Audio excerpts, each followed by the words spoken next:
selalu berusaha menyimpan sesuatu yang bisa membawa manfaat, baik untuk dirinya, untuk anak cucunya, maupun untuk keluarganya, untuk masa kini dan masa depannya. Kadang simpanan itu berbentuk uang, kadang berupa tanah, lain saat berbentuk pabrik, dan lain sebagainya. Sementara masa depan yang paling pasti adalah akhirat. Jika untuk masa depan dunia kita rela memeras keringat, membanting tulang, pergi pagi dan pulang petang, menyimpan uang, menyimpan tanah, menyimpan pabrik, pernahkah kita merenung jika satu saat kiamat datang, kita dibangkitkan dari kubur masing-masing, berdiri di padang mahsyar untuk mempertanggungjawabkan seluruh kegiatan hidup kita di dunia ini, lalu kita akan menuju ke alam akhirat. Sudahkah kita mempunyai simpanan untuk akhirat kita? Pada pertemuan kali ini saya ingin menyampaikan sebuah hadis di mana Rasulullah sallallahu alaihi wasallam bersabda, "Arba'un min kanzil jannah." Simpanan sorga ada 4 macam. Yang pertama, ikhfa'us sadaqah, menyembunyikan sedekah. Saudara-saudara kaum muslimin, sebagaimana yang kita maklum bahwa Allah Subhanahu wa taala melebihkan sebagian rezeki dari kita terhadap yang lain.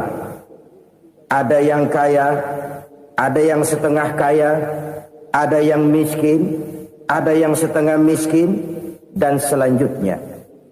Ada yang gajinya kecil tapi penghasilannya gede.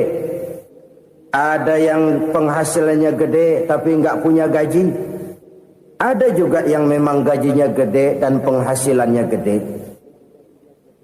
Kelebihan rezeki merupakan sunnatullah dan tidak harus membuat kita merasa lebih dari yang lain.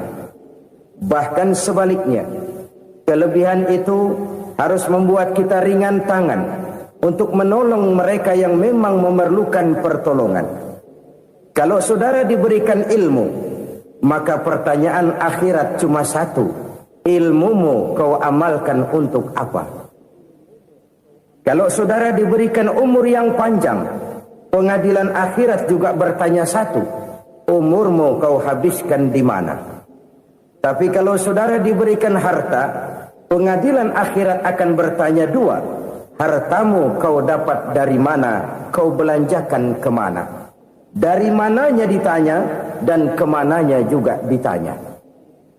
Oleh karena kita akan dimintakan pertanggungan jawab, maka amanah yang bernama harta ini harus kita gunakan dengan sebaik-baiknya. Ada penggunaan yang merupakan kewajiban, itu zakat namanya. Ada penggunaan yang sewaktu-waktu, itu infak namanya. Ada yang lebih sewaktu-waktu lagi, dan itu sedekah namanya. Zakat dia terikat oleh haul dan nisab, oleh putaran batas waktu dan ukuran dari harta itu sendiri. Sedangkan infak terikat oleh situasi dan kondisi perekonomian seseorang.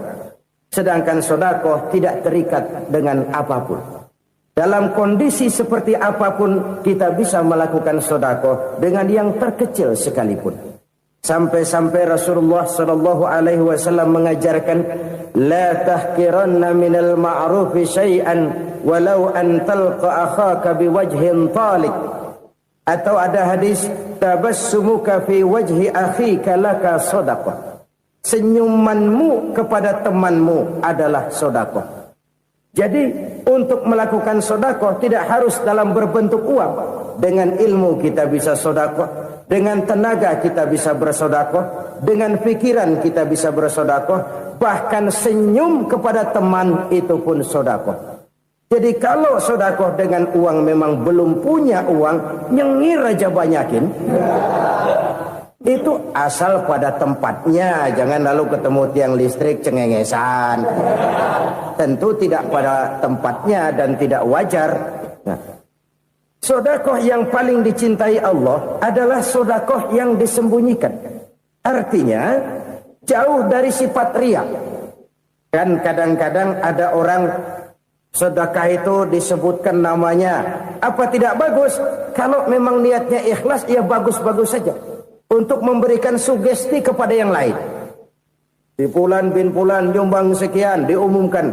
Boleh kalau niatnya untuk memberikan rangsangan kepada yang lain supaya dia menyumbang lebih besar dari orang tadi. Tapi kalau itu mendatangkan riya, maka sedekah yang paling dicintai Allah adalah sedekah yang disembunyikan. Tangan kiri saja tidak tahu apa yang diberikan oleh tangan kanan.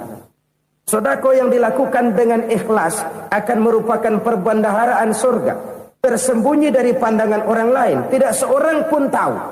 Karena memang sikap yang baik adalah melupakan kebaikan dan mengingat kesalahan. Itu salah satu ciri orang bahagia.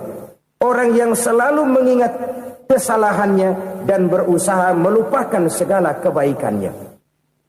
Kalau dia akan berada kebaikan, dia tidak bisa ikut, dia merasa rugi karena dia merasa belum pernah berbuat baik. Tapi kalau akan melakukan kesalahan baru, dia ingat kesalahan yang sudah-sudah, sehingga terhalang baginya untuk melakukan satu kesalahan baru. Demikianlah saudara-saudara, bahwa Allah melebihkan rizki sebagian kita dari yang lain, agar terjadi tolong-menolong dalam kehidupan ini. Jadi kesenjangan yang nature, kesenjangan yang alami, itu sunnatullah. Ada yang kaya, ada yang miskin, ada yang kelas menengah. Nah, kenapa lalu sekarang kita berusaha mengentaskan kemiskinan? Oleh karena adanya kesenjangan struktural. Kalau yang kaya bisa semakin kaya, kenapa yang miskin tidak bisa naik jadi ikut sedikit kaya? Sebab pada dasarnya Islam adalah agama yang sejak turunnya sudah berupaya memerangi kemiskinan. Bahkan dikatakan kemiskinan itu mendekatkan kepada kekufuran. Orang kalau miskin udah dekat banget sama kafir. Gampang menjadi kafir. Berapa banyak saudara-saudara kita yang oleh karena soal perut, oleh karena soal materi, terpaksa meninggalkan dan menanggalkan akidahnya. Menjual petunjuk yang diberikan Allah dengan kesenangan dunia yang cuma sebentar ini. Na'udzubillah, thumma na'udzubillah. Jadi makin kita sembunyikan satu sedekah, semakin banyak perbendaharaan kita di surga. Sedekah yang paling dicintai Allah adalah sedekah yang disembunyikan.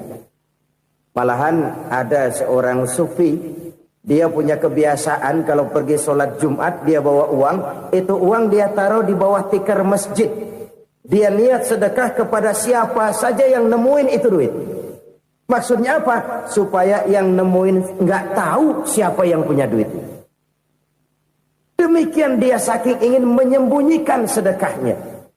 Karena sifat riya itu bisa memakan amal kita sendiri.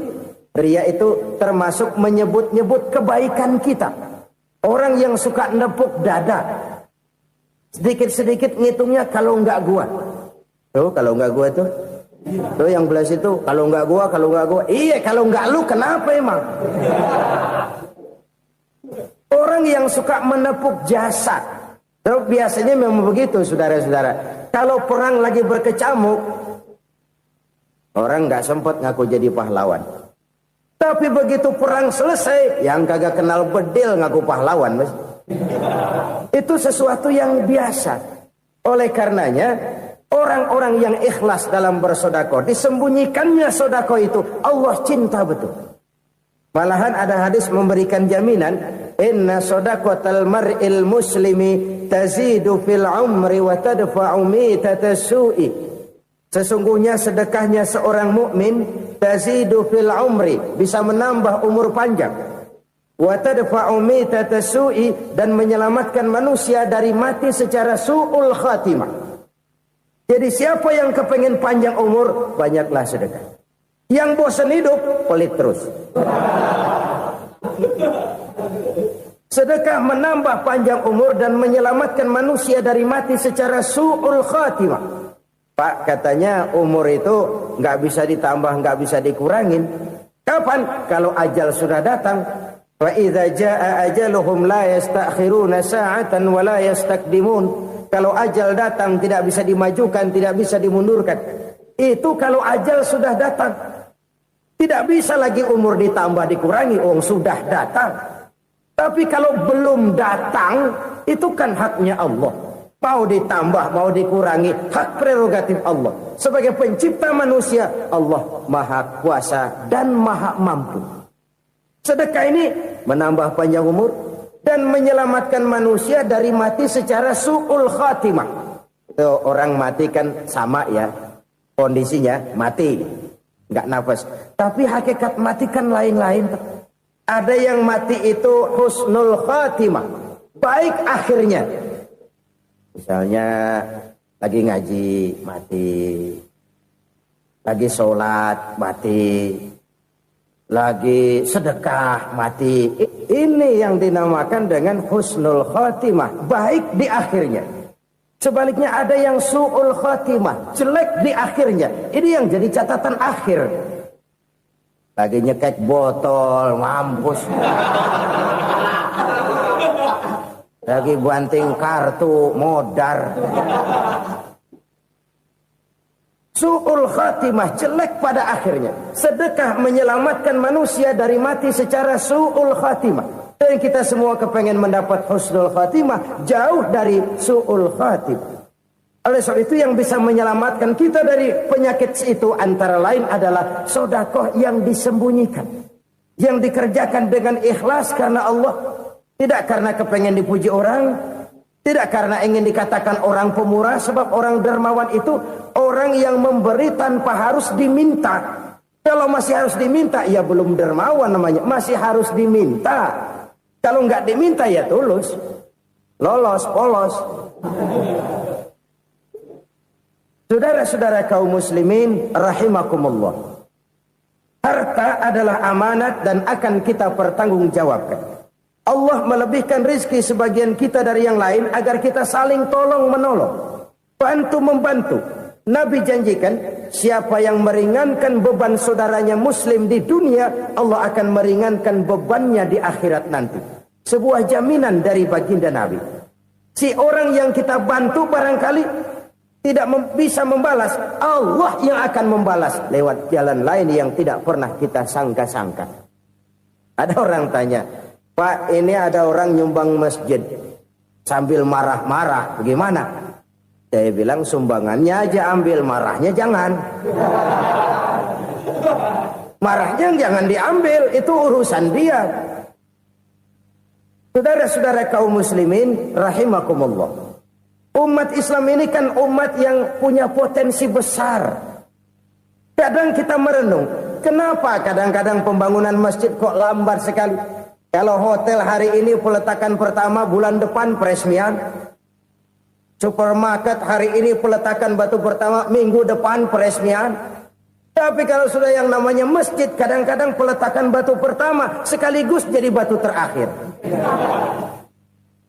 3 tahun, 4 tahun, campur nebar jalak di jalanan, duit dijaring kayak ikan sepat. Apa tidak ada orang Islam yang kaya? Banyak. Apa tidak ada pengusaha muslim yang jadi konglomerat? Ada. Lalu yang belum banyak itu yang komit terhadap nilai-nilai agamanya. Akhirnya kita jatuh jadi umat yang lemah. Belum ada pengusaha konglomerat muslim buka pabrik supermi cap beduk misalnya umpamanya atau pabrik kecap cap sorban supaya identitas keislamannya sedikit kelihatan. Kita jatuh jadi umat yang lemah karena potensi tidak terinventarisir dengan baik. Kita ini ibarat kompor yang cuma matengin nasi orang lain. Potensi kita dimanfaatkan oleh orang lain. Ukhuwah Islamiyah kita baru terbatas kepada silaturahmi. Ukhuwah di bidang ekonomi kita lemah, ukhuwah di bidang kebudayaan kita lemah, apalagi ukhuwah di bidang politik kita lebih rapuh lagi.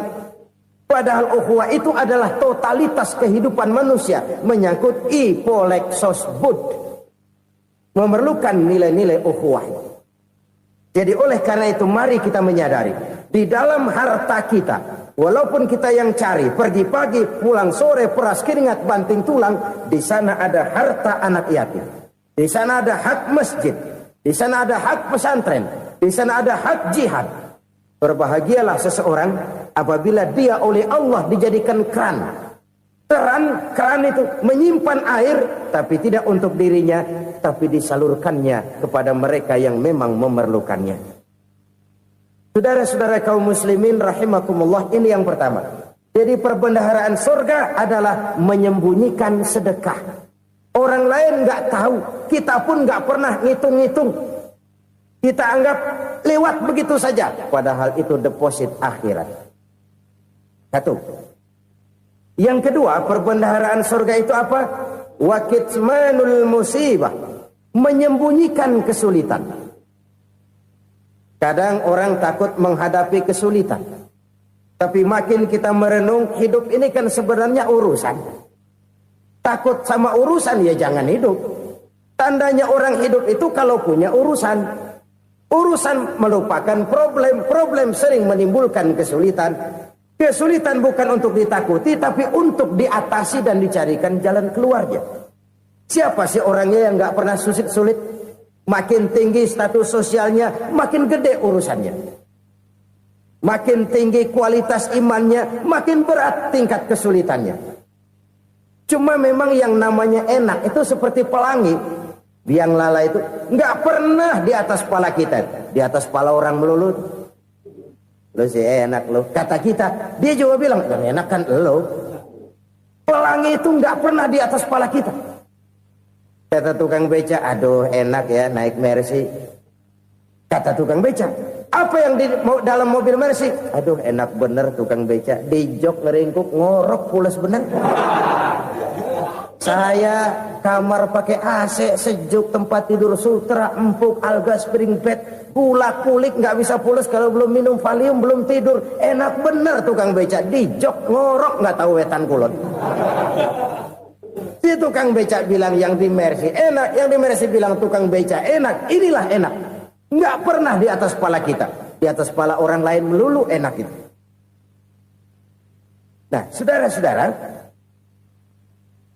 yang merupakan perbendaharaan surga itu orang yang bisa menyembunyikan kesulitan, baik pribadi ataupun rumah tangga. Nih terutama rumah tangga yang jadi soalnya. Kadang-kadang kita ini kalau senang, sebaliknya kalau senang kita diam, kalem aja, cuek.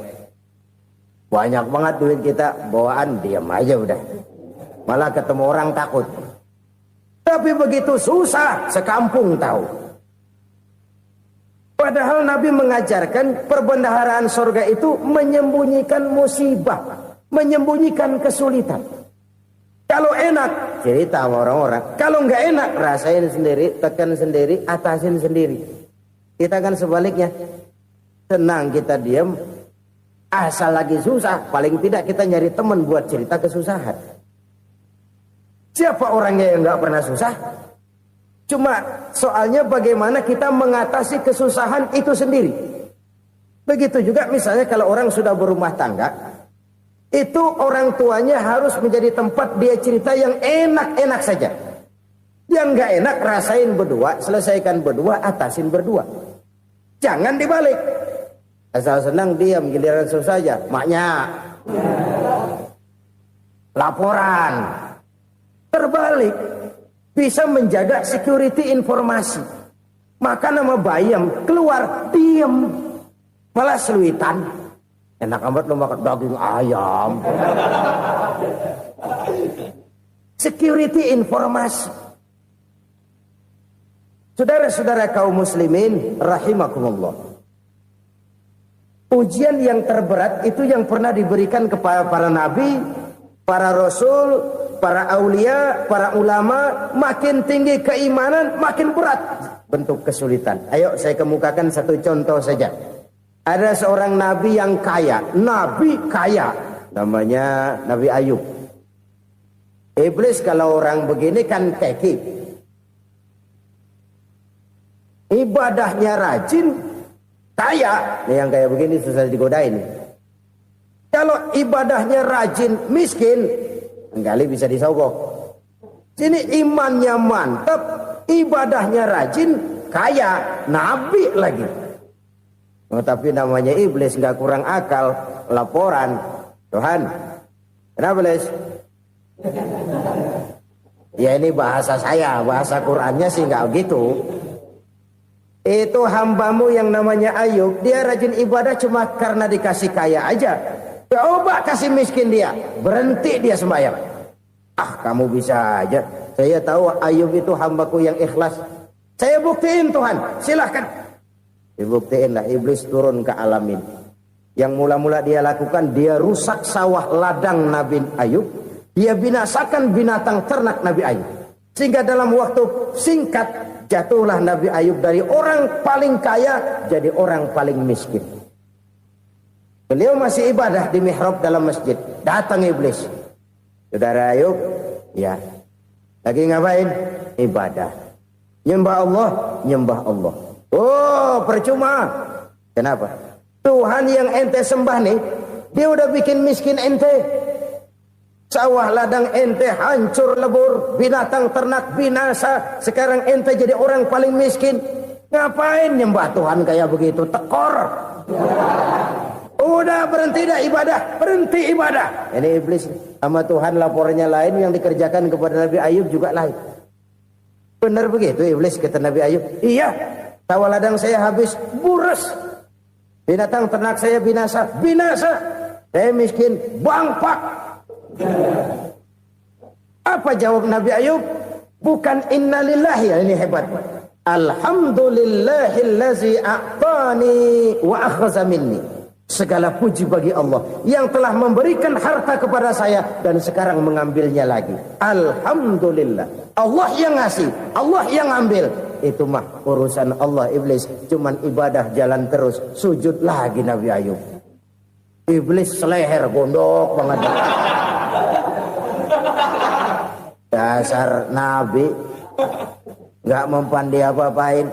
Miskin malah alhamdulillah. Allah yang ngasih, Allah yang ambil.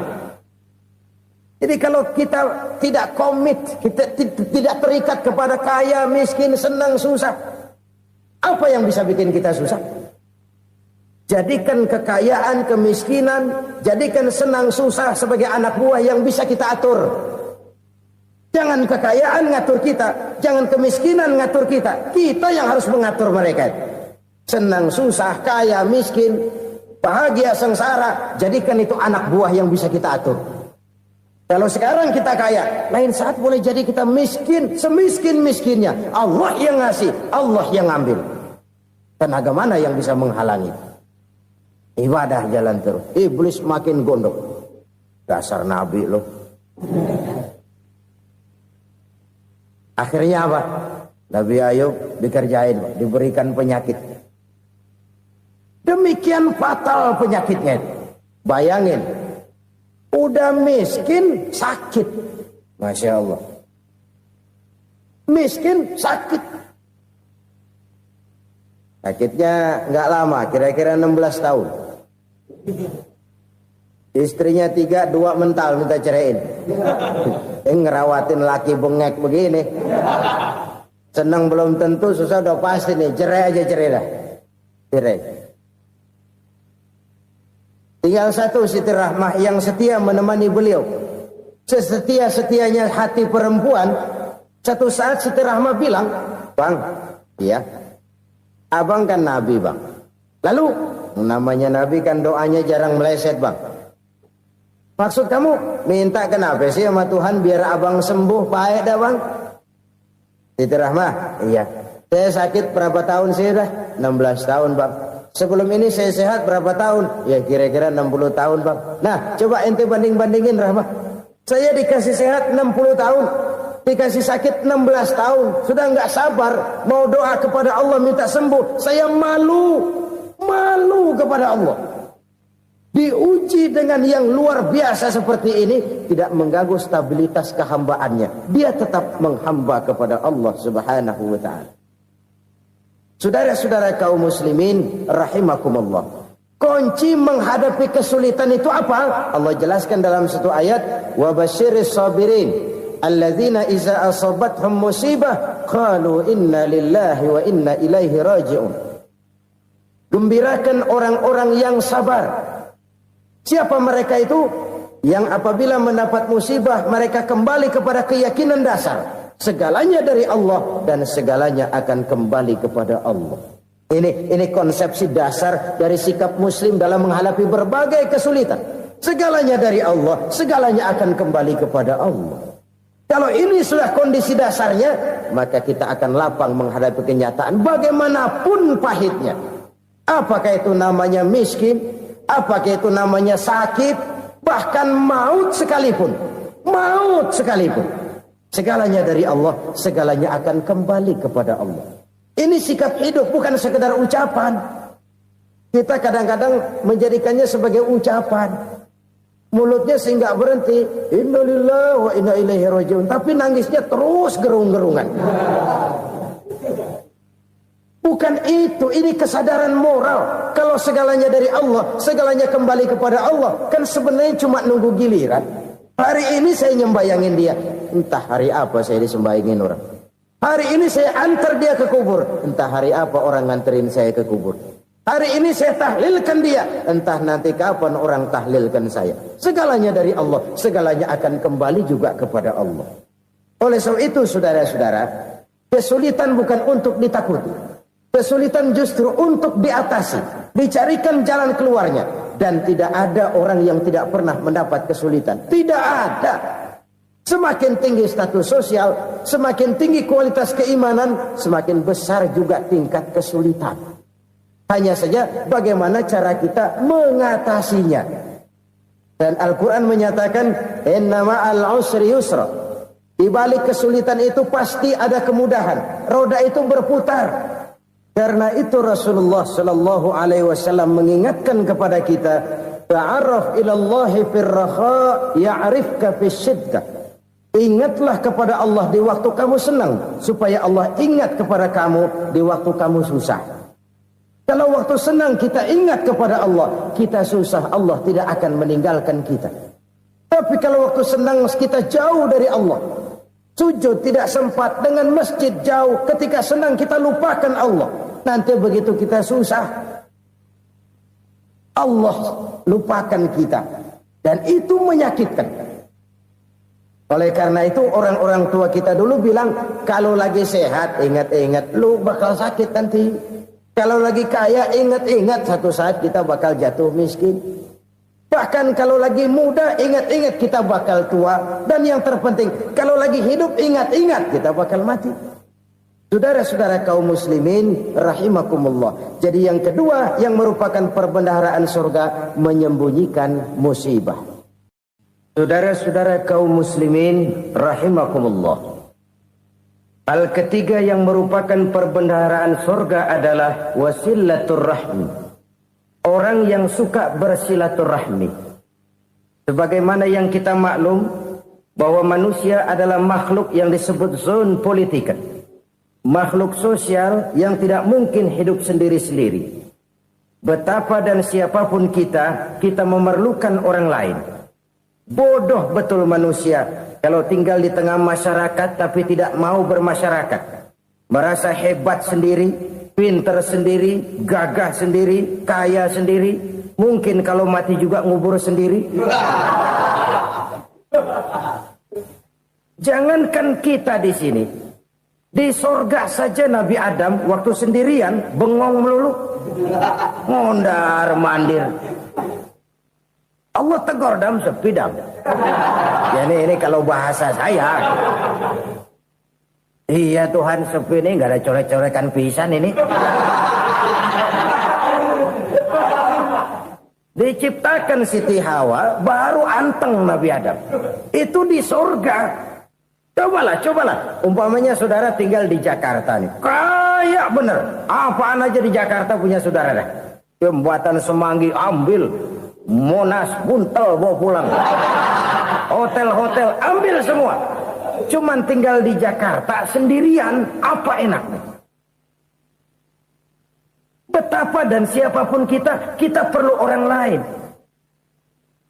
Tidak ada seorang pun yang bisa memenuhi kebutuhan hidupnya secara sendiri-sendiri. Nah, Islam telah menyelamatkan manusia dari ras diskriminasi. Mengikat manusia dengan persaudaraan yang berlandaskan kepada akidah. Karena itu dianjurkan bersilaturahmi. Bahkan Nabi menyatakan, man arada ayyubsata lahu fi rizqihi wa yunsa'a fi atharihi falyasil rahimah. Siapa yang kepengen diluaskan rezekinya dan dipanjangkan usianya, banyaklah ia bersilaturahmi. Siapa yang kepengen dimudahkan rezekinya, hendaknya ia banyak bersilaturahmi. Kalau banyak teman, kesulitan kan paling tidak ada tempat cerita. Udah susah, sendirian kita pikirin diri, nggak ada tempat tukar pikiran. Cepet banget sama bengek. Dilawan sendiri. Nah, secara makro kita bisa berkata, tidak mungkin ada kemenangan kalau tidak ada kekuatan. Tidak ada kekuatan kalau tidak ada kesatuan dan persatuan. Tidak mungkin ada kesatuan dan persatuan tanpa semangat silaturahmi. Kalau umat Islam mau menang, dia harus kuat. Kalau umat Islam mau kuat, dia harus bersatu. Kalau umat Islam mau bersatu, dia harus membudayakan silaturahmi ini. Bahkan sampai-sampai kata Nabi, kalau bisa cari nilai tambah. Apa? Silman qata'ak. Bersilaturahmilah kau kepada orang yang marah denganmu. Masya Allah, indahnya ajaran agama kita. Orang yang marah pun kepada kita, kata Nabi, kalau bisa bersilaturahmilah kepadanya. Kepada orang yang marah itu. Di situ nilai tambah. Cuman jujur nih hadis, ngucapinnya gampang, ngamalinnya yang berat banget. Orang marah sama kita, kita disuruh silaturahmi. Ada apa malu? Lu marah, ada gue marahan lagi. Gue pikirin. Saudara-saudara kaum muslimin rahimakumullah. Tapi ini yang diajarkan, bahkan ini yang dicontohkan oleh baginda Rasul. Bagaimana begitu mudah, misalnya satu saat Abu Jahal ini ngatur strategi bagaimana bikin Muhammad celaka. Dia gali lubang di depan tempat tidurnya. Dia tutupin daun korma. Terus dia panggil seseorang, ke sini. Kasih tahu Muhammad, pamannya sakit keras, minta ditengokin. Berangkat orang ini ke sana. Muhammad, labbaik. Pamanmu sakit keras, dia minta ditengokin. Baik, saya akan datang menjenguk beliau. Berangkatlah Nabi ke rumah Abu Jahal tanpa prasangka apapun. Abu Jahal udah pasang stil, selimut 3 rangkap setengah dipakai, persis kayak orang meriang. Tapi sembari ngintip dari balik selimut, begitu Muhammad buka pintu, nah masuk perangkap nih. Muhammad jalan menuju tempat pembaringan. Makin lama makin dekat, makin lama makin dekat, makin dekat ke lubang yang dipasang oleh Abu Jahal itu. Dalam hati Abu Jahal, terus dah jatuh, mampus dah lo ini. Mampus lo hari ini nih. Apa yang terjadi? Malaikat Jibril datang. Muhammad, pamanmu cuma pura-pura sakit. Di depan tempat tidurnya ada lubang perangkap supaya kamu jatuh ke situ. Sudah, kamu pulang. Balik kanan Nabi. Sudah hampir jatuh ke lubang, balik kanan, pulang. Bayangin kecewanya Abu Jahal. Muhammad dikit lagi, Muhammad dikit lagi. Enggak paman, saya pulang aja. Emosi bangun dari tempat tidur, enggak sadar kalau lagi pura-pura sakit. Lompat ngejar Nabi, dia lupa dengan lubang yang dia gali. Serak, nyemplung sendiri ke dalam lubang.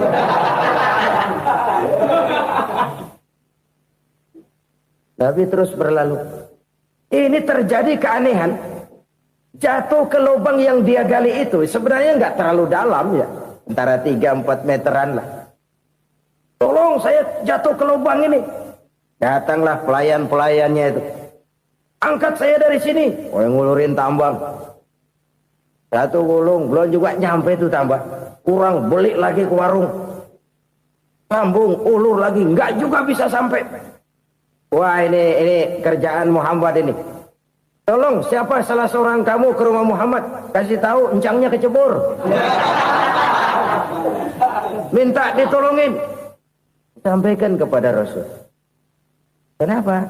Pamanmu jatuh ke lubang, Muhammad minta tolong diangkatin. Tambang udah nyambung-nyambung nggak nyampe juga. Ya, nanti saya datang, saya tolong. Coba. Nyata-nyata orang berniat jahat mau mencelakakan dia. Datang dia menolong. Ini yang disebut air tuba dibalas air susu ya ini. Bukan sebaliknya. Air tuba dibalas air susu. Paman, kecebur ya? Iya Muhammad, tolong ini. Pegang tangan saya. Nabi ulurkan tangannya. Nyampe. Dipegang oleh Abu Jahal. Diangkat ke atas. Sampai atas. Apa kata Abu Jahal? Sihirmu memang hebat Muhammad. Udah ditolongin dikata sihir. Yang enak kita kemplang kan itu orang begitu. Urusan apa? Tapi inilah akhlak. Kalau bisa kamu bersilaturahmilah dengan orang yang marah kepadamu sekalipun. Orang marah kita tetap baik. So, kalau kita berbuat baik sama orang yang memang baik, rasanya sih biasa-biasa aja. Orang baik kita baik lagi. Ya draw aja, belum ada nilai tambah di situ. Baru ada nilai tambah kalau kita bisa berbuat baik kepada orang yang nyakitin kita. Itu namanya kita setingkat di atas dia. Dia sakitin kita, kita berbuat baik sama dia. Dia pelit sama kita, kita baik sama dia. Dia marahin kita, kita deketin dia. Di situ kita punya nilai tambah.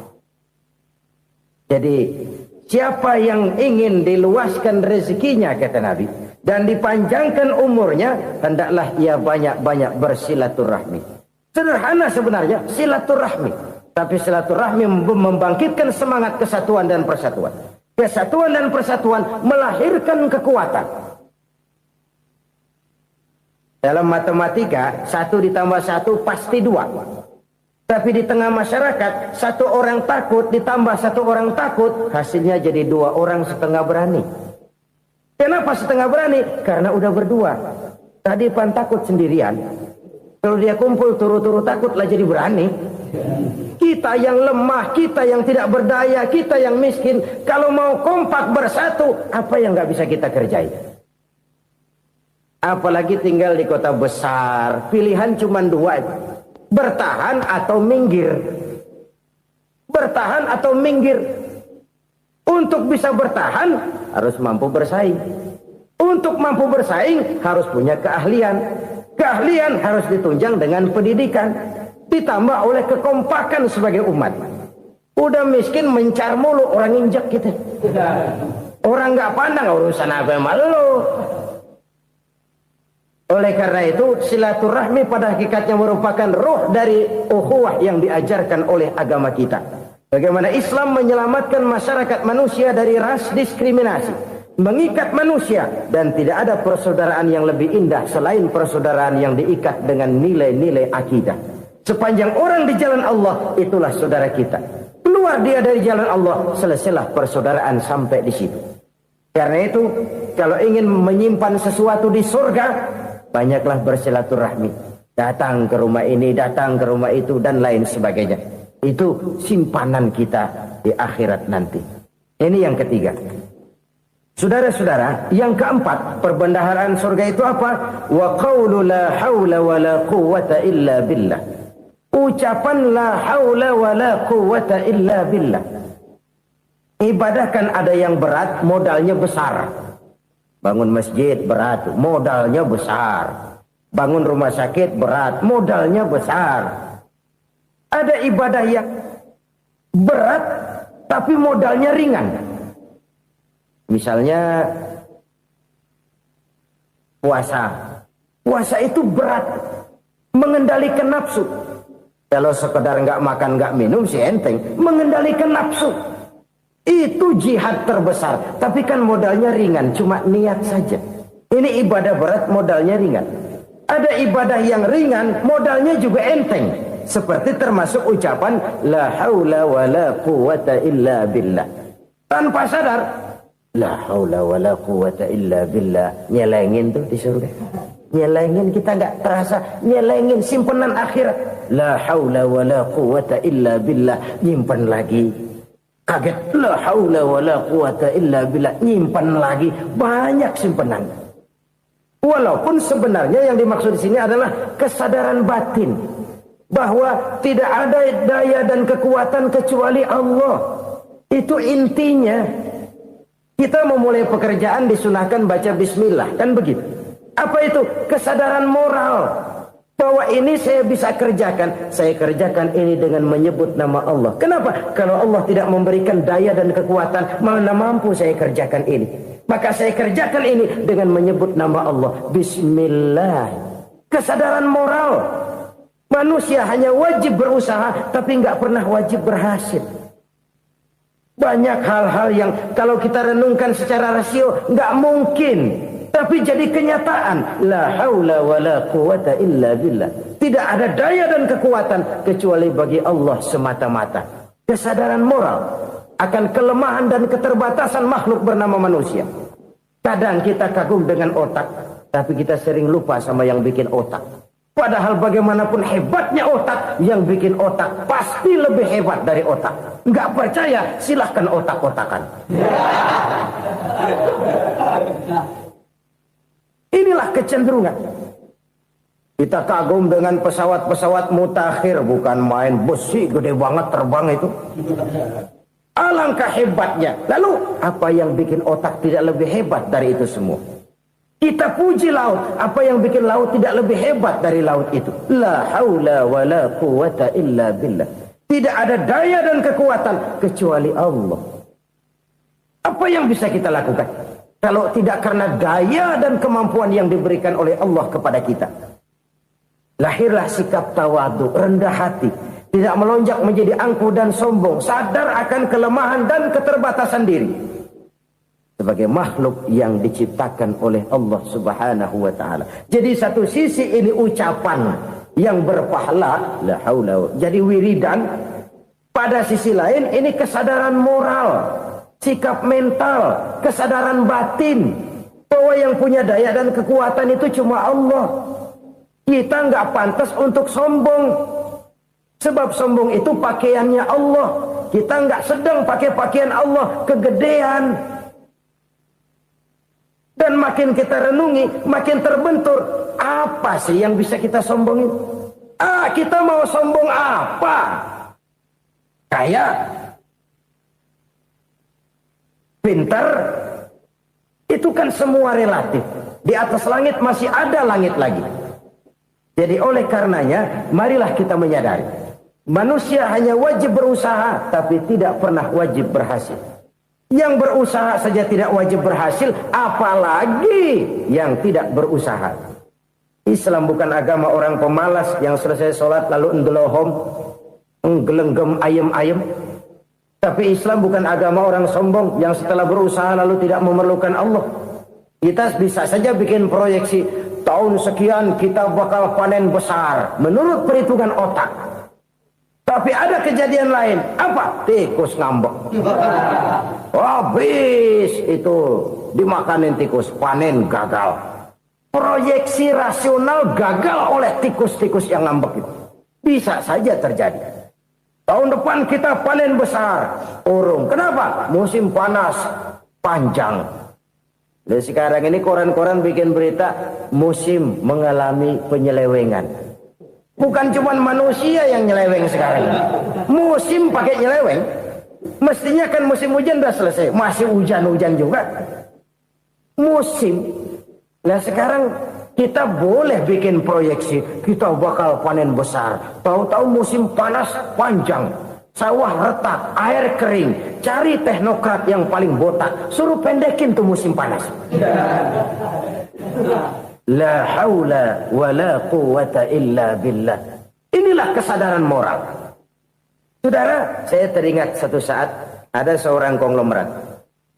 Umurnya ya kira-kira 70-an. Suatu saat dia ditanya oleh wartawan, Pak, umur Bapak berapa sih? Ya paling 10 tahun. 10 tahun? 10 tahun? Anak Bapak berapa orang? Satu saja? Satu. Harta Bapak berapa? Ya paling-paling bangsa 7 juta kali. 7 juta? Iya. Pak, kenapa Bapak bohongi saya? Bapak punya buku biografi. Koran-koran, majalah-majalah banyak memuat cerita riwayat hidup Bapak. Saya tahu umur Bapak 70. Kenapa bilang cuma 7 tahun? Saya tahu anak Bapak 8. Kenapa cuma bilang 1? Saya tahu harta bapak miliaran, mungkin triliunan, pabrik di mana-mana, bank di mana-mana. Kenapa bilang uang bapak cuma 7 juta?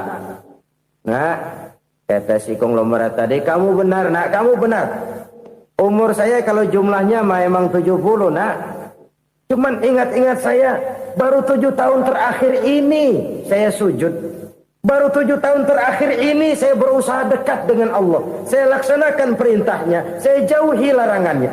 7 tahun inilah rasanya yang ada nilainya di hadapan Allah. Yang 63 tahun matong, kelabu, kelem umur gue.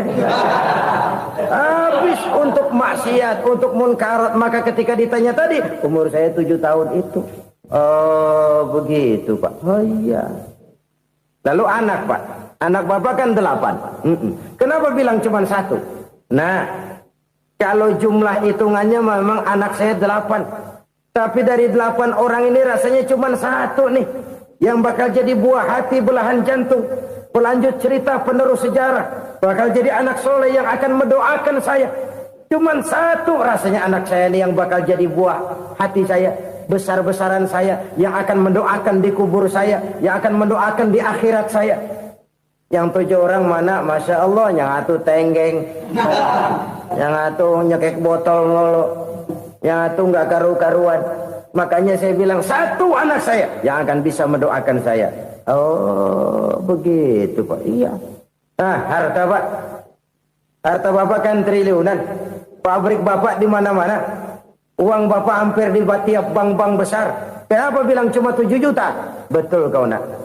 Harta saya kalau jumlahnya memang miliaran, triliunan mungkin.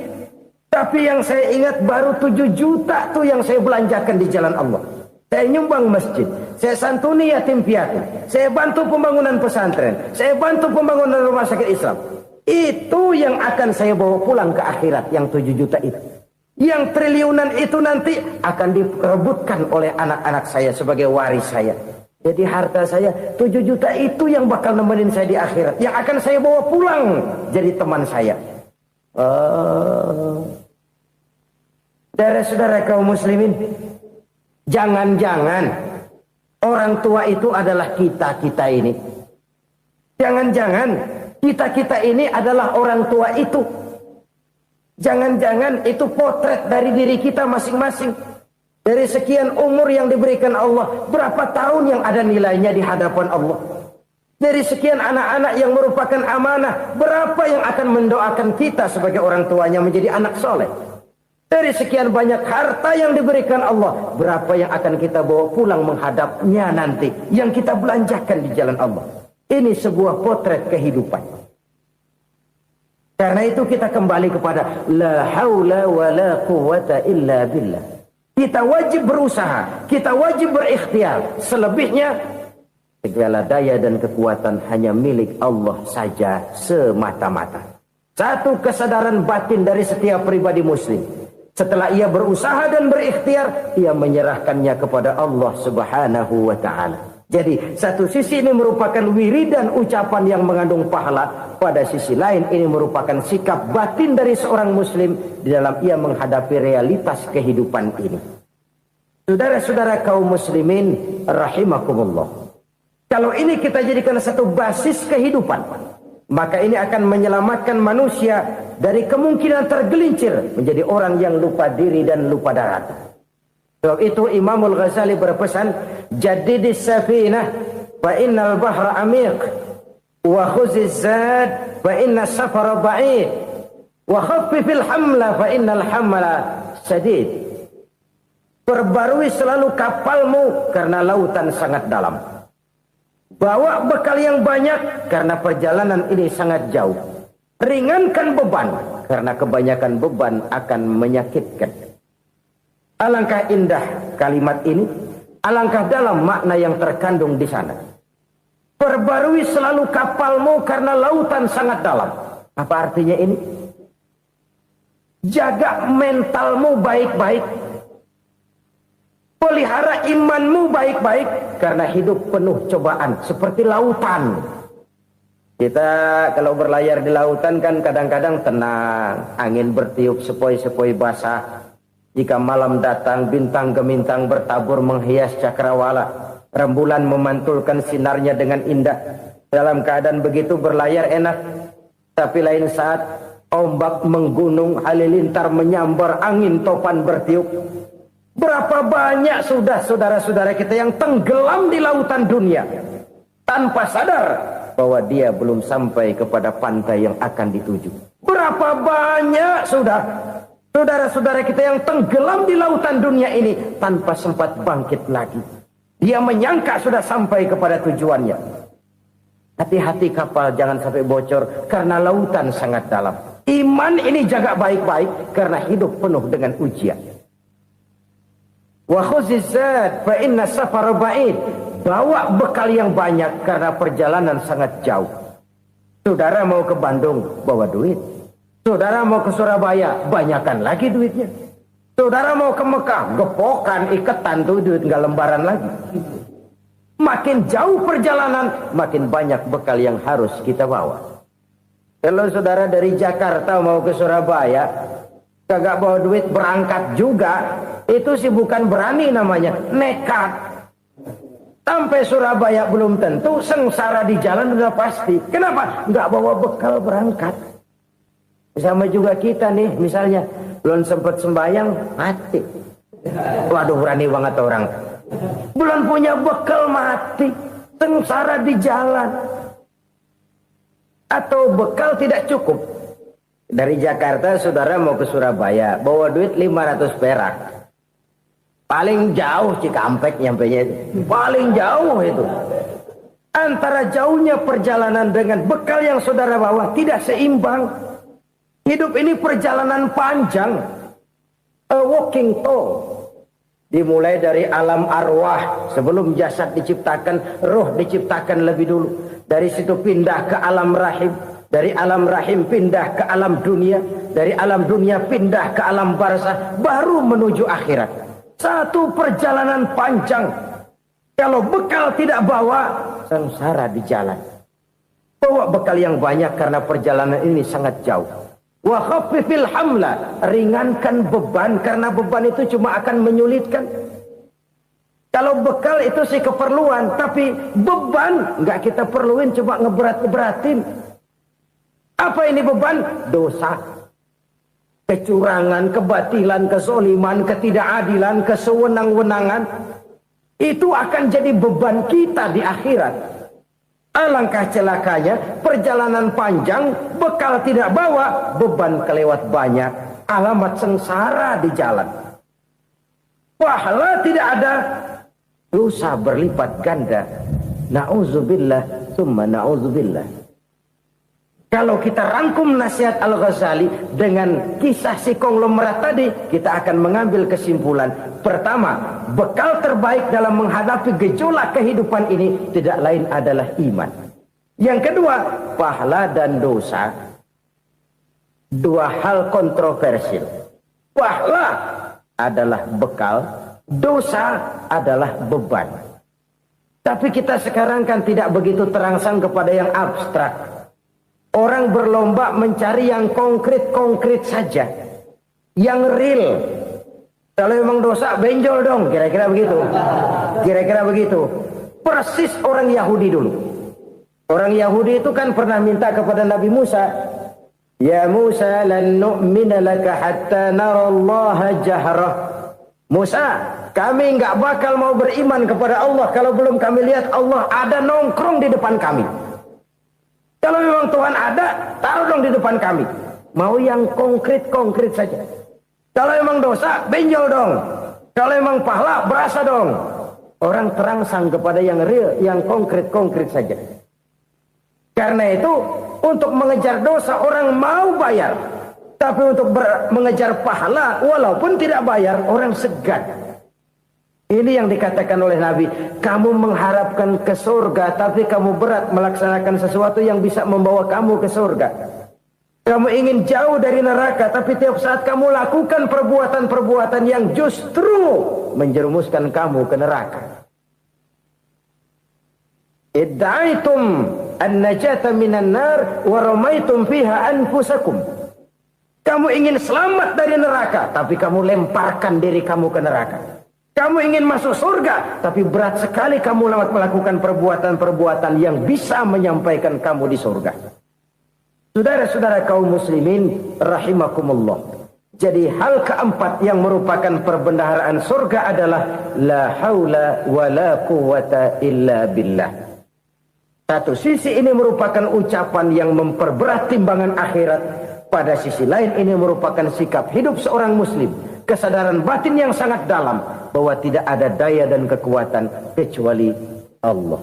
Dan itu kita simbolkan pada saat memulai pekerjaan dengan bismillah, dengan menyebut nama Allah. Satu kesadaran moral, saya hanya bisa melakukan ini karena diberikan daya dan kekuatan oleh Allah. Lahirlah sikap tawadu, rendah hati, tidak melonjak menjadi angkuh dan sombong.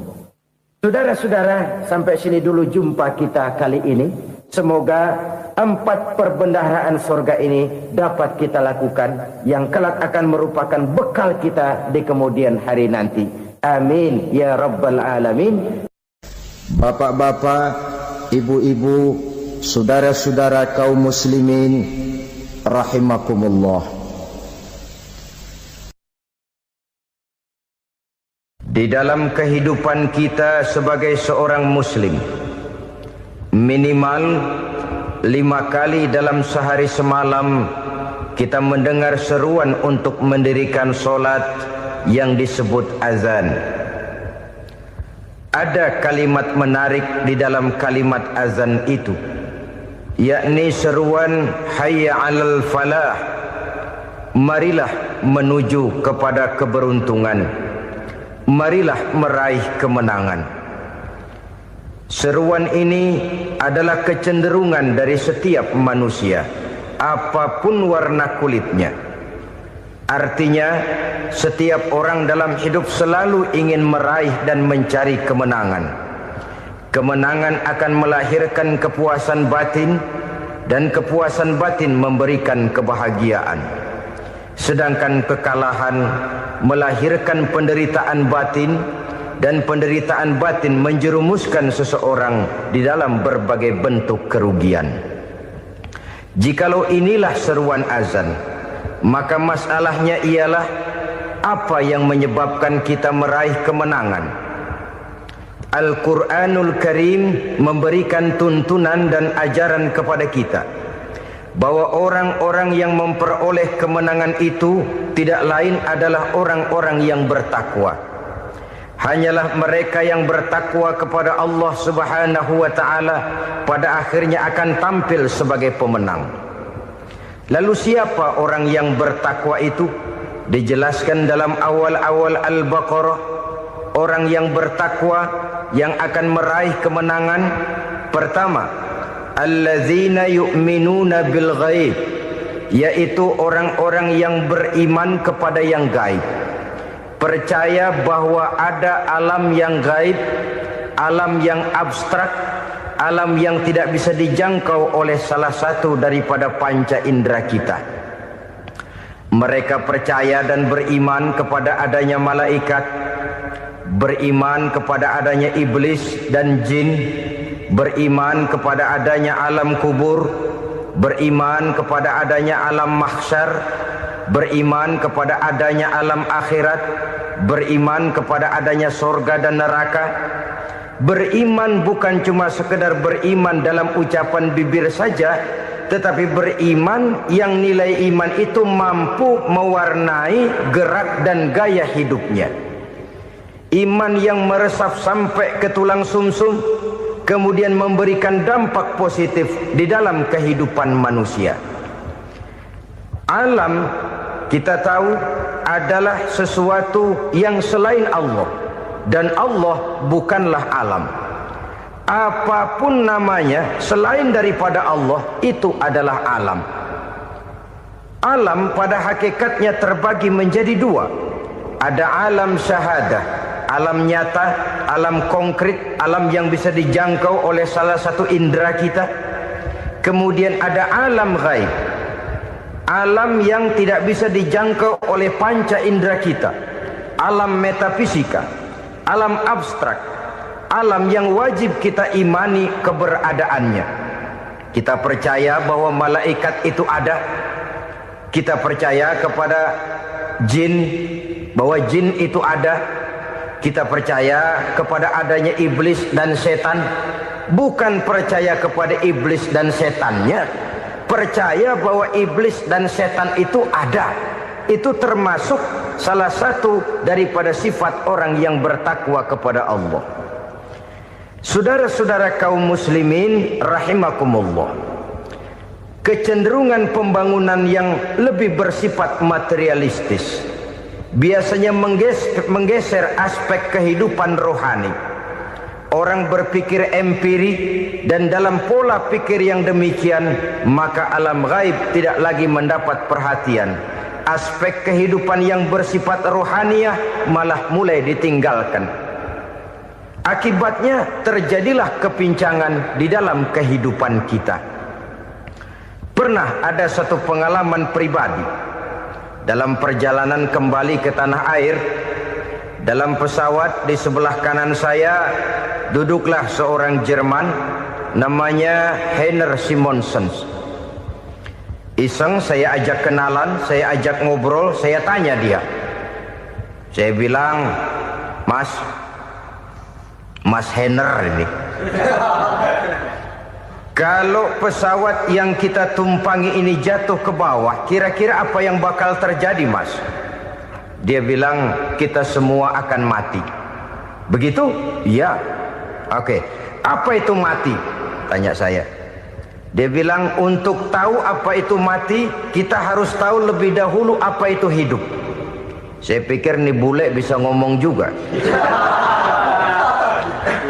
Baiklah kata saya. Apa hidup menurut Anda itu? Oh, hidup itu dia bilang, kalau seluruh anggota badan kita bekerja secara normal, paru-paru memompa darah secara normal, jantung berdetak secara normal, sel-sel tubuh bekerja secara fit, dan organisme tubuh hanya mau bekerja secara normal, dia bilang, kalau kita memberi makan yang cukup, menu yang teratur, dan gizi yang lengkap. Saya bilang, kesimpulannya apa, Ner? Dia jawab, hidup adalah dari tangan ke mulut. Life is from the hand to the mouth, kata dia. Hidup adalah dari tangan ke mulut. Jadi masalah hidup tidak lebih daripada masalah isi perut. Orang pergi pagi, pulang sore, peras keringat, banting tulang, perut yang dibelain. Saya bilang, you are wrong. Sampean salah, Ner. Kamu orang Islam bukan? Bukan. Pantas. Kenapa saya salah? Dia bilang, ya jelas salah. Salahnya di mana? Kamu ini manusia. Kalau hidup cuma dari tangan ke mulut, saya bilang, kambing di kampung saya juga begitu pikirannya, Ner. Itu kambing di kampung saya, asal perutnya kenyang, sudah hidup dia. Perkara besok bagaimana, lusa prospeknya macam mana, bulan depan ada apa, kambing nggak pernah mikir. Di kampung saya kambing juga pikirannya begitu. Kamu Kristen ya? Tadinya. Loh kok tadinya, lalu apa sekarang kamu ini? Dia bilang, sekarang saya netral. Saya tidak beragama, tapi saya percaya kepada Tuhan sebagai pencipta alam. Saya ingat benar dia bilang, I haven't any religious, but I believe to God as the creator of the world. Kenapa bisa netral begitu, Ner? Habis saya bingung katanya. Islam bilang Islam baik, Kristen bilang Kristen baik, Hindu Buddha bilang Hindu Buddha baik, semua agama baik. Saya netral sekalian, nggak beragama. Yang penting saya percaya kepada Tuhan. Saya bilang, Ner, kamu ini kayak orang mau beli celana. Lalu bingung. Yang satu bilang Levi's bagus, yang satu bilang Blue Jean hebat, yang satu bilang Wool England hebat. Celana ini hebat, celana itu bagus, celana ini hebat. Semua celana bagus, kamu bingung. Akhirnya netral, tidak pakai celana. Itu juga salah. Saya pikir-pikir, kemudian saya melihat bahwa dua pola berpikir Heiner ini nampaknya sudah mulai menggejala di lingkungan masyarakat bangsa kita. Disadari atau tidak, secara jujur kita harus berkata, dua pola pemikiran Heiner ini mulai berkembang di tengah masyarakat bangsa kita. Pertama, pola pikir materialisme. Hidup adalah dari tangan ke mulut. Masalah hidup tidak lebih masalah isi perut.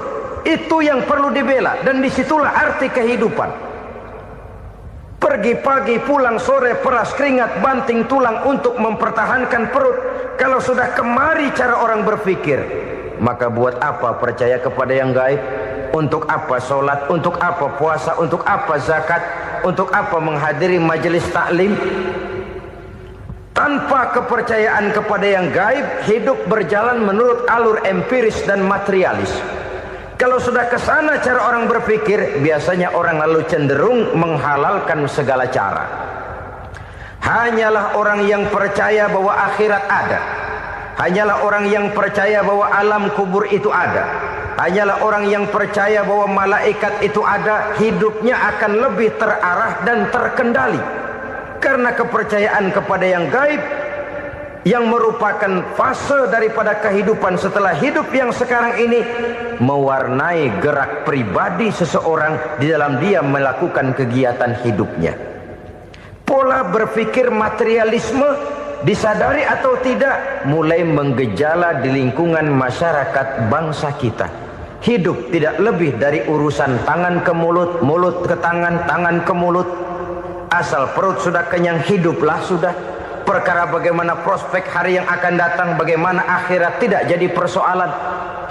Ini yang oleh Nabi diperingatkan, ad-dunya sijnul mu'min wa jannatul kafir. Dunia adalah penjara bagi orang beriman dan surga bagi orang kafir.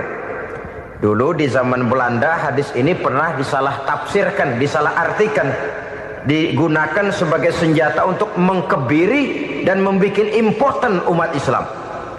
Sudahlah umat Islam gak usah macam-macam, kata Belanda. Dunia ini kan penjara buat orang Islam, surga buat orang kafir. Di penjara jangan bertingkah.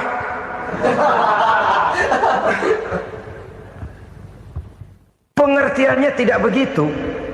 Dunia adalah penjara bagi orang mukmin. Artinya dalam kehidupan dunia seorang mukmin tidak bebas memperturutkan hawa nafsunya. Di penjara hawa nafsunya itu. Sebaliknya, surga bagi orang-orang kafir. Buat orang kafir, surgalah dunia ini. Mereka bebas memperturutkan hawa nafsunya. Dilarang tidak terlarang, dicegah pun tidak tercegah.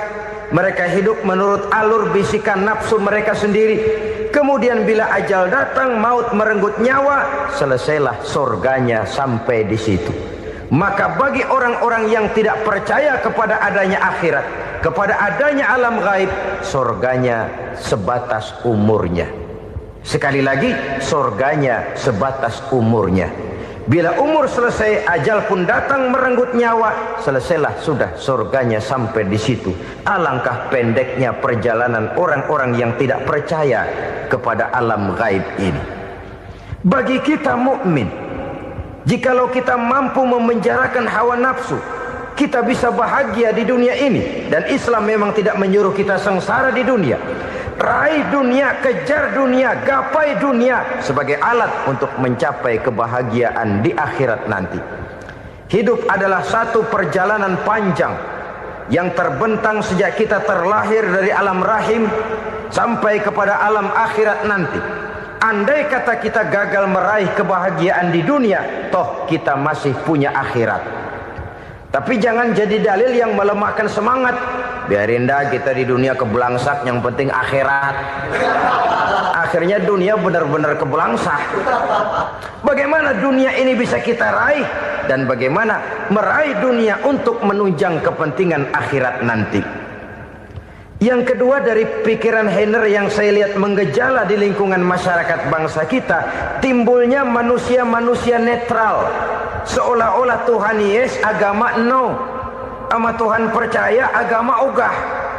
Tuhan ngangguk, giliran agama godeng. Padahal hampir dalam setiap ayat dalam Quran, kata-kata amanu biasanya bergandeng dengan wa amilus shalihat. iman dan amal soleh. Ini sebagai isyarat Tuhan dan agama jangan pernah dipisah-pisah. Apabila kita bertuhan, maka kita harus beragama. Apabila kita beragama, maka agama itu harus bersumberkan dari Tuhan yang kita imani itu. Tidak mungkin kita pisah, Tuhan yes, agama no. Sama Tuhan percaya tapi agama bikin sendiri. Sembayangnya cukup bengong 2 jam madep ngulon.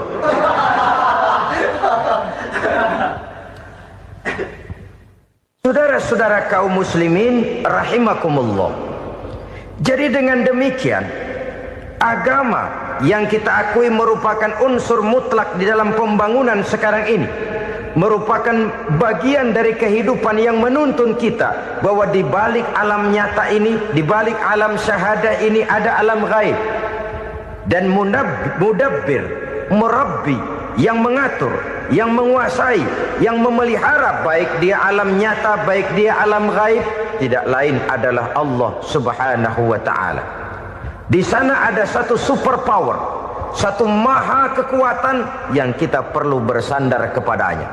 Sebagai makhluk nyata yang hidup di alam nyata, berbuatlah secara nyata sebagaimana harusnya kita berbuat. Karena Islam jelas bukan agamanya orang pemalas. Islam jelas bukan agamanya orang yang mengajarkan setelah selesai sholat boleh duduk, nggelenggem ayam-ayam, ndelohom, menghitung bintang di langit sambil menunggu keajaiban. Tidak. Islam adalah agama yang mengajarkan apabila sholat sudah selesai kamu kerjakan, bertebaranlah di permukaan bumi, cari karunia Tuhanmu. Jangan hidup berpangku tangan menunggu keajaiban. Karena hidup bukan undian. Jangan berharap untung besar tanpa mau peras keringat. Tapi di sebalik itu toh kita juga harus yakin bahwa di sisi usaha nyata yang kita lakukan ada satu super power, satu maha kekuatan gaib yang menentukan berhasil dan tidaknya usaha kita. Kepercayaan kepada hal semacam inilah yang mendorong kita untuk mempunyai sandaran vertikal, agar jikalau usaha ini berhasil kita tidak lupa diri dan lupa daratan. Jikalau usaha ini gagal kita tidak putus asa dan buruk sangka, tidak cupik pandangan dan sempit hati, tapi mampu melihat persoalan dengan kacamata putih sambil husnuzon kepada Allah Subhanahu wa ta'ala. Kita percaya malaikat itu ada. Ada yang namanya raqib dan atid, mengawasi gerak hidup kita sampai kepada gerak hati kita. Ini memberikan sugesti agar kita berhati-hati. Tidak sejengkal tanah pun kita bisa berlindung dari pengawasan raqib dan atid. Ada munkar nakir yang akan menyoal kita di alam kubur. Ada malaikat Malik, penjaga neraka. Ada malaikat Ridwan yang menjaga surga. Kita percaya kepada adanya jin. Kita percaya kepada adanya setan, iblis. Percaya kepada adanya, bukan mempercayai si setan, si iblis lalu menjadikannya sebagai teman. Tidak. Percaya bahwa mereka itu ada dan merupakan makhluk Allah yang gaib yang diciptakan Allah Azza wa Jalla. Kepercayaan kepada alam gaib memberikan motivasi terhadap gerak lahir manusia, sehingga dengan motivasi kepercayaan kepada yang gaib, gerak lahir jadi lebih terarah, jadi lebih terpelihara. Pernah seseorang bertanya, "Pak, apakah adanya akhirat bisa dibuktikan secara ilmiah?" Saya bilang tidak bisa, tidak bisa. Kenapa? Karena yang berangkat nggak pernah pulang kemari lagi. Kalau dia pulang kemari bisa kita tanya bagaimana enak di sono. Cuma secara moral saya katakan, lebih beruntung orang yang percaya kepada akhirat daripada yang tidak. Sekarang saudara percaya akhirat ada, lalu saudara baik-baik di dunia, sholat, puasa, zakat, menolong orang lain, menebarkan kebajikan. Saudara mati, andai kata akhirat tidak ada, toh dalam hidup saudara sudah berbuat baik. Paling tidak nama saudara akan dikenang sebagai orang baik. Sebaliknya, saudara percaya, kata saya, bahwa akhirat tidak ada, lalu hidup semau-maunya, tenggelam dalam maksiat dan munkarat, menentang Allah, tidak mau ruku dan sujud. Lalu saudara mati, kemudian akhirat ada, ayo mau apa? Bekal tidak punya. Jadi secara moral lebih beruntung orang yang percaya kepada adanya akhirat daripada yang tidak percaya. Dan itu alam gaib yang tidak bisa dibuktikan secara eksat. Jangankan untuk membuktikan seperti itu, dalam kehidupan sehari-hari saja yang kita rasakan tidak selalu berbentuk toh. Angin, bagaimana sih bentuknya angin? Kita tidak tahu. Merah, buktinya kalau dikerok merah. Yang merah itu kulit, yang kulit kita bukan anginnya. Sakit, rasa sakit itu ada, tapi bagaimana bentuk sakit? Kita nggak pernah tahu. Kalau kita makan cabai pedas, bagaimana bentuk pedas itu tidak ada, tapi rasa ada. Bentuk pedas hijau, cabainya bukan pedasnya. Tidak semua yang kita rasakan bisa kita gambarkan dalam bentuk yang konkret. Oleh karena itu, sekali lagi bahwa kepercayaan kepada alam yang gaib mampu memberikan satu sugesti yang menata kehidupan seseorang lebih lurus, lebih terarah, dan lebih terkendali. Maka wajar kalau kepercayaan kepada yang gaib mengantarkan seseorang untuk meraih kemenangan. Kenapa? Dia percaya kepada yang gaib, bahwa akhirat ada, bahwa alam kubur ada, bahwa pertanggungan jawab itu ada. Maka dia lalu tidak hidup saenae udele dewe gitu loh. Tidak hidup menurut seleranya sendiri, terarah, teratur. Ini cirinya yang pertama. Orang bertakwa yang akan meraih kemenangan, mereka beriman, mereka percaya kepada yang gaib. Bahkan hal-hal konkret saja selalu berangkat dari yang gaib. Saudara-saudara, para remaja, para pemuda sekarang ini tidak pernah tahu toh siapa yang akan jadi teman hidup saudara.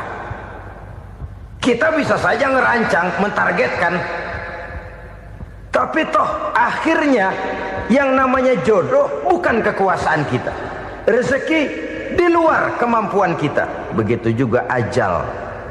Maut, jodoh, ajal adalah contoh-contoh konkret bahwa pada akhirnya yang gaiblah yang menentukan. Bertahun-tahun ngelancong, emang jodoh seret, nggak jadi.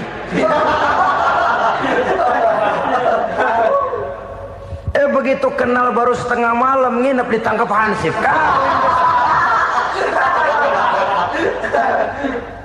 Hal-hal semacam itu kadang-kadang kita berpikir suuzon, gile, perempuannya cakep banget, lakinya rebek amat.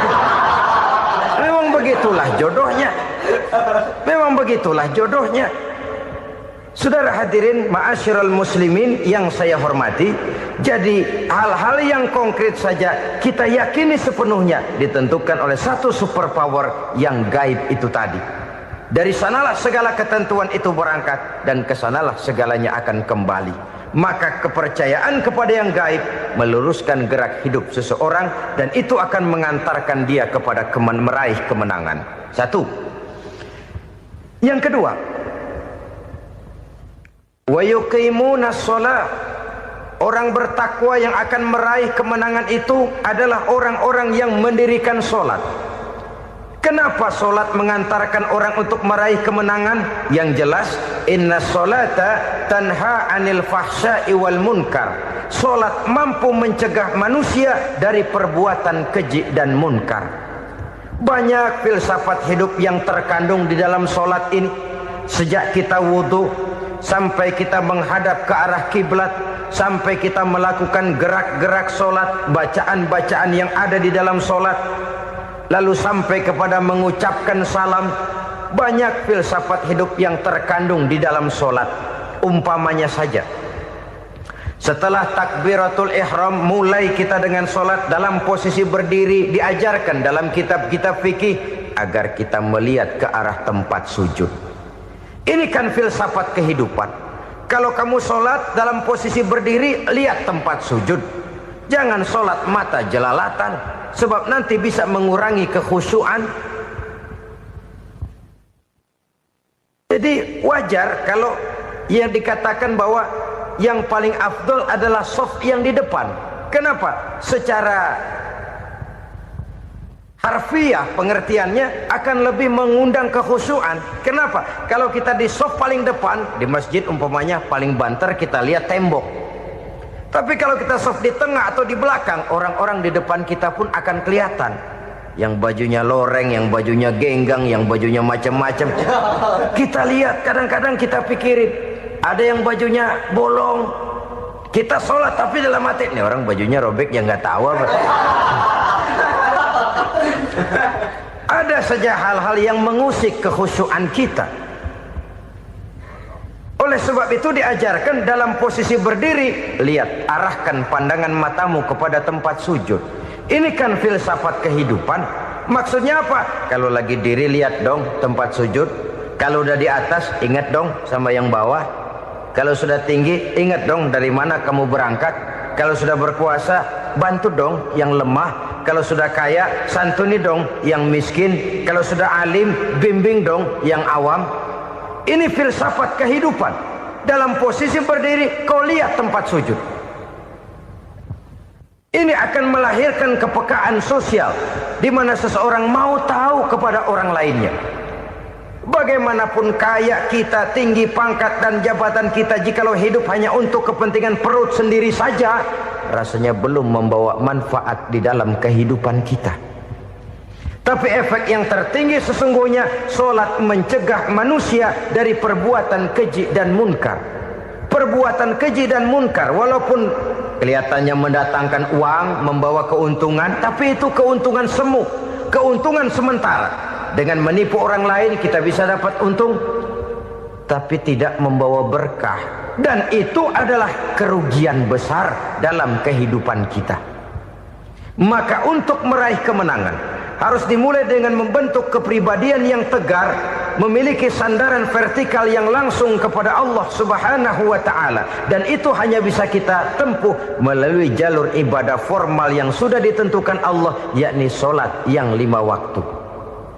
Untuk memperkuat itu ada sholat-sholat sunnah, rawatib, nawafil sebagai terminal-terminal kontrol cadangan untuk memelihara stabilitas temperatur batin di dalam kita berhubungan dengan zat yang maha gaib, yaitu Allah Subhanahu wa ta'ala. Orang sering bertanya, Pak, itu tetangga saya nggak sholat, duitnya nggak habis-habis, Pak. Nggak sholat tapi mobilnya tambah terus. Nggak sholat tapi usahanya makin maju. Tapi di sisi lain ada orang yang rajin sholat, rezekinya butak bener. Anaknya mana kurus, mana korengan. Saudara hadirin ma'asyiral muslimin rahimakumullah. Harus saya katakan bahwa sholat memang bukan untuk cari duit. Sholat adalah sandaran vertikal kita kepada Allah. Sedangkan soal rezeki itu berkaitan dengan sifat Allah maha pengasih dan maha penyayang. Allah maha pengasih, siapapun dikasih kalau mau usaha. Allah maha penyayang, tidak semua orang disayang oleh Allah Azza wa Jalla. Dan belum tentu banyak harta itu merupakan nikmat. Mungkin juga istidraj. Artinya istidraj itu dikasih tapi diambulin, kalau bahasa Betawinya itu. Dikasih tapi diambulin, itu bukan merupakan nikmat sesungguhnya, lebih merupakan azab dari Allah Subhanahu wa ta'ala.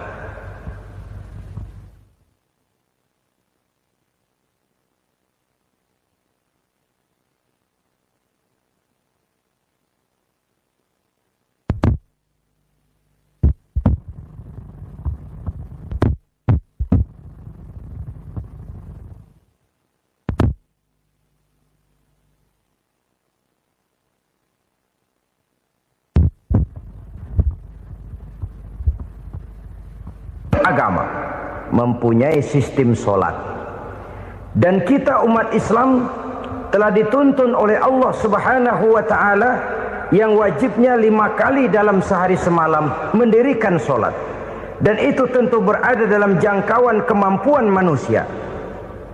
Pada awalnya barangkali kita memang merasa solat itu satu kewajiban, tapi semakin kita hayati makna, manfaat, dan filsafat yang terkandung di dalam ajaran solat, semakin sampai kita kepada keyakinan bahwa solat adalah keperluan kita. Sehingga pada waktu tertentu dinilai puncaknya, kita tidak lagi akan berkata saya wajib solat, tapi kita akan berkata saya perlu solat. Kalau kita sudah merasakan itu adalah keperluan kita, nah di sanalah kita baru akan merasakan ruginya kalau hal itu tidak kita laksanakan. Sepanjang kita masih berkata saya wajib sholat, kita akan lebih merasakan dia sebagai beban ketimbang sebagai keperluan. Yang jelas Allah tidak memerlukan ibadah yang kita laksanakan ini. Dengan kata lain, andai kata satu dunia penuh ini orang tidak ada yang sholat satu pun, Allah tidak akan turun dari jabatan Tuhan. Jangan lalu berpikir kalau kita ngambek se-RW kagak sembahyang Tuhan tekor kali ini ya.